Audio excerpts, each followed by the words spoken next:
back. So, got the new alternator, but to local Ford dealership. You're supposed to get Motorcraft alternators. You know, they say aftermarket ones they have a lot of issues with. Leave a comment below though if you got a an aftermarket one, like a DB Electric or any aftermarket one. I've had pretty good luck with it, because I'm probably have to get another one down the road. And these are all remanufactured, which makes sense because this truck is 22 years old. But geez, you think they would still have new alternators out there? I mean, technically it's new, it's just remanufactured, but man, I was like, I'm gonna have to get a new truck here. Can't get new parts for it, but no, we'll keep her alive. But we're just gonna get this tossed in here. It's three 13mm bolts and then a 10mm nut to hook up the main tower lead. So I'm gonna get this tossed in here, hoping it's gonna solve my problems. And then I got the one motor, passenger door. We're gonna be done with that. If my windows work, I'm gonna be able to bolt down everything, get the interior tossed in, and I gotta run down to the parts frame. I gotta pull the two front bolts out of the frame because I do not have the two body mounts on the front of this truck. Probably not preferred, and I probably should get that done. So get this tossed in and we'll go do that, see how it's doing.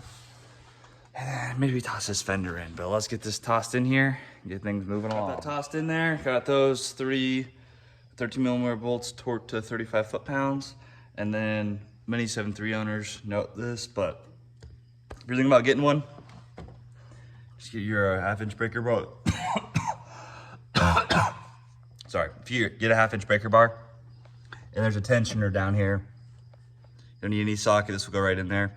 Push against the tensioner, push it towards the passenger side fender, it'll loosen that belt up. It's so easy.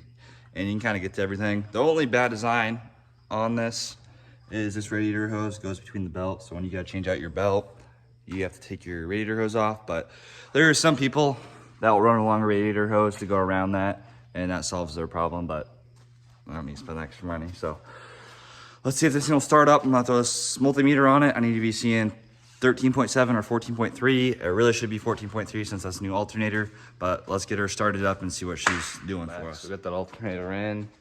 I wanna show you guys something though.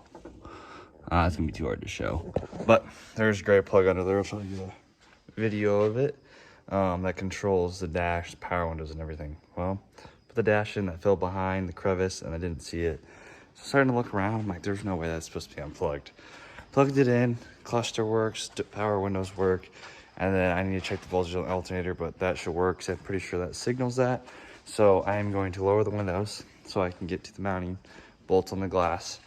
Get those bolted, get all these bolted because the motor's twisted. So I gotta rotate it, bolt those in, bolt the window in, get the speaker in, get the dust cover in, getting all these interior pieces in today. Gotta torque everything down, but I'm planning on driving this like in 2 days, so let's jump right in. She's alive. Shout out to my local Goodyear. I'll leave the phone number for them below.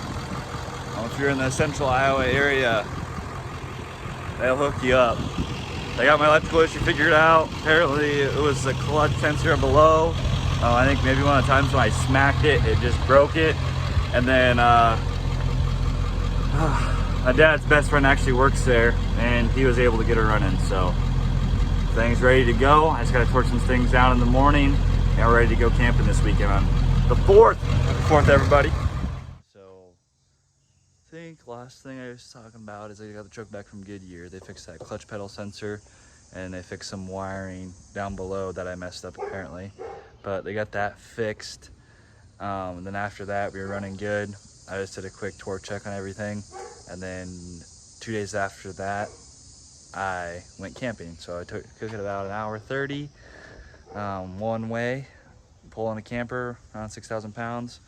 Did flawless. My front end's a little loose though, so I gotta do that drop down pivot arm still, and then I'm gonna add another steering stabilizer and just do a little extra things, check the wheel hubs just to make sure I don't play, because it has bumps here and just seems a little loose. I might upgrade my steering box to the redhead steering box because steering wheel's loose too. I know the redhead is a lot more stiffer. Well, besides the point, this thing's looking like a truck again. So we got, you know, like you guys know, interior in, all the door panels in, all the power windows transferred. Had to change out every single block but the driver's side. Ran good.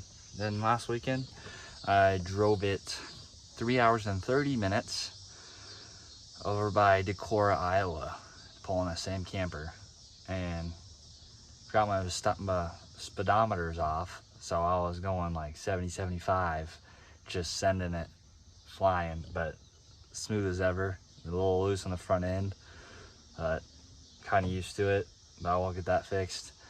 Still have the frame to paint, a few interior touch-ups. Gotta get the dome lights in, gotta get my shifter boot tightened down all the way, pull some dents out of the box, potentially bed line. I have a lot of bed liner left that I've done from other projects, so I'm gonna bed line the bed black, and then touch up on the roof and just touch up paint, and then I'm gonna paint underneath, and then I'm gonna spray all the cavities and do fluid film. So it's kind of a big overview of what I'm still missing, but this is a successful 2004 cab on a 7.3 Power Stroke 6-speed manual. Runs and drives. I feel really good about it. It's really reliable. Now I'm to the point where I do projects here and there, just have fun with it. Like 2 weekends from now, probably work on touching some paint up and painting the frame. And then maybe after that, I'll work onto the dents and just kind of slowly build it. I just want to make sure before it gets cold that I paint all the cavities underneath the body. I do a really good primer and top coat, and then I may do the frame paint underneath. I don't want to do any bed liners or anything because it holds moisture. Then as soon as I see that first piece of snow drop from the sky, maybe a little sooner than that, I'm gonna do fluid film under the whole bottom. I'm not gonna try to drive this truck in the winter, but when I need to, I need to. I have a front wheel drive car, so it's probably a pretty good likelihood that I will have to drive it. But that fluid film should really help. And then I'm just gonna wash it and try my best to keep it nice. I mean, it is a truck. It is supposed to be a work truck, and it's gonna be identified as a work truck. I'm not gonna make it a show truck. I mean, I'll send it through a cornfield, do whatever I need to get whatever I'm trying to get done. So I'm glad we got this far. I appreciate you guys all watching these videos. We're gonna continue doing them. I'm hoping for a C10 build here soon, but honestly, it's probably gonna keep getting pushed back. We're gonna get a little bit more into some construction things. I got that rental that I'm gonna try to fix up a few things. We're gonna do some landscaping, tree removal, so I gotta pull a skid loader over there. And I got a few other properties in line. I actually found one tonight riding my bike, so I'm gonna call on that, maybe pick up a second, and then I have another one coming up that's potential fix and flip. So we're gonna have fun. Be probably a little bit more construction vlog type, because I just doing so many random things. But yeah, we're gonna have fun. So if you guys want to see, you know, mechanic work, construction work, rentals, cool projects I'm doing, if you guys want to see anything that see in the background, we're like, oh, what's he working on today, just let me know. So I appreciate you guys. See you in the next one.